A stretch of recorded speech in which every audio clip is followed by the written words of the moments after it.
समधिनिया जवान चाहिए हो चाहिए कि समधिनिया जवान चाहिए।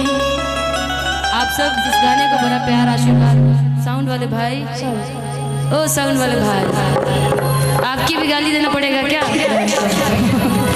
गाली की फरमाइश आई है कि ना दहेज में सामान चाहिए, ना दहेज में सामान चाहिए, ना ही पाका के मकान चाहिए, ना ही पाका के मकान चाहिए, ना दहेज में सामान चाहिए, ना ही पाका के मकान चाहिए।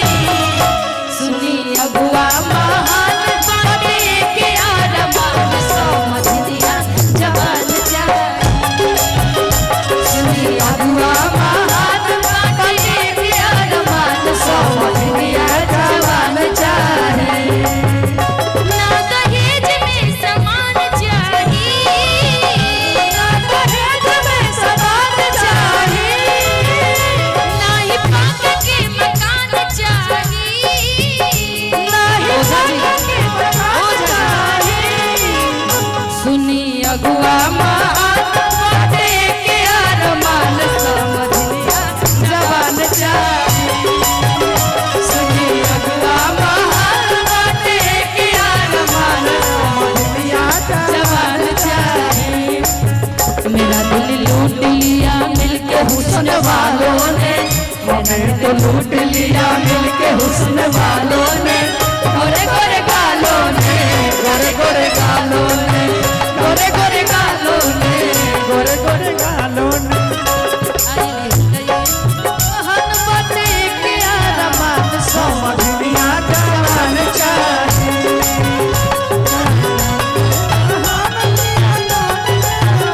समधिनिया जवान चाहिए। ना चाहिए सोफा, ना चाहिए टीवी, बेटा ना चाहिए हमके पढ़ल लिखल बीवी।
करके भूल जाते हो।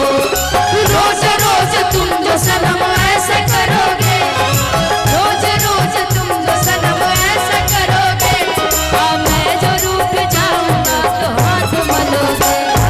तुम भी बड़ी चालाक हो, मुस्कुरा के दिल जलाती हो। तुम भी बड़ी चालाक हो, मुस्कुरा के दिल जलाती हो। दुनिया जवान दुनिया जवान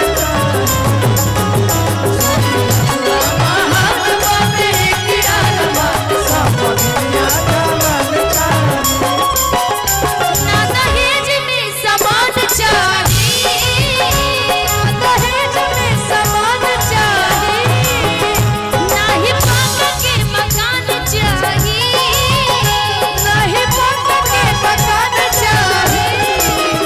सुनी अगुआ महान बाटे के अरमान सो दुनिया जवान सुने अगुआ महान बटे के अरमान सब दुनिया जवान सुने अगुआ महान बटे के अरमान सब दुनिया जवान सुने अगुआ महान बटे के अरमान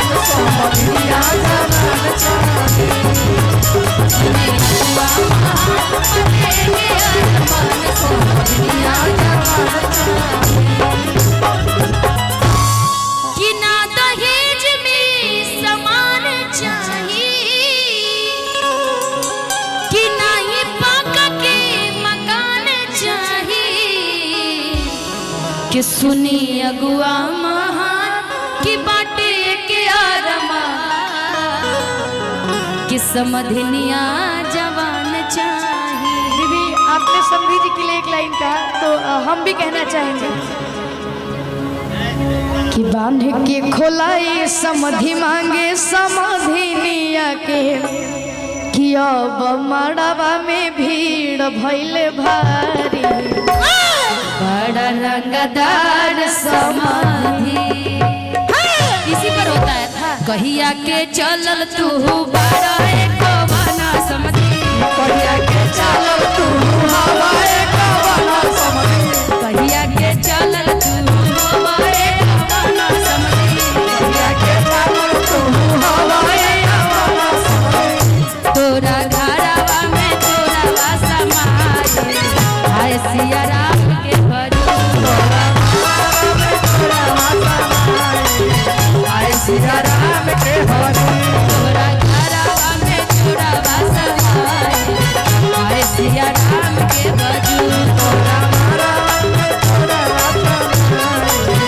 आय सिया राम के हरि। वो चोर भी कैसा चोर है? हाँ कैसे? चोर धन दौलत कुछ नहीं ले रहा है। हेलो, रितेश भैया के साथ में कोई अपने ही सज्जन व्यक्ति थे जिनका फोन गिरा हुआ है, और मैं चाह रहा हूं कि मंच तक आकर कर ले जाएं। अच्छा मिल जाएगा। वीरप्पन अंकल का फोन है। कहिया के चलल तू हवाए कवना समधि, कहिया के चलल तू हवाए कवना समधि, कहिया के चलल तू हवाए कवना समधि, कहिया के चलल तू हवाए कवना समधि।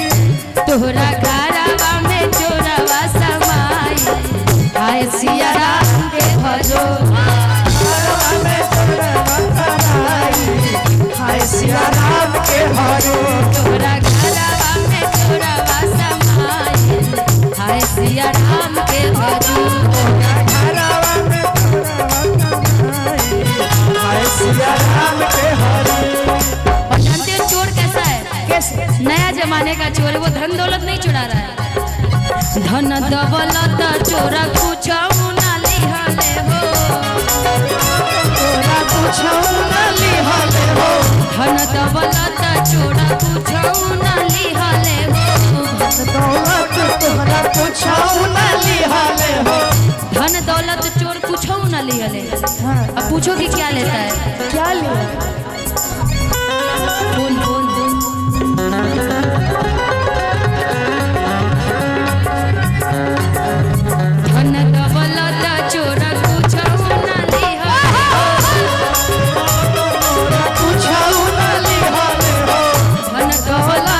तोरा कुछ न लिहले हो।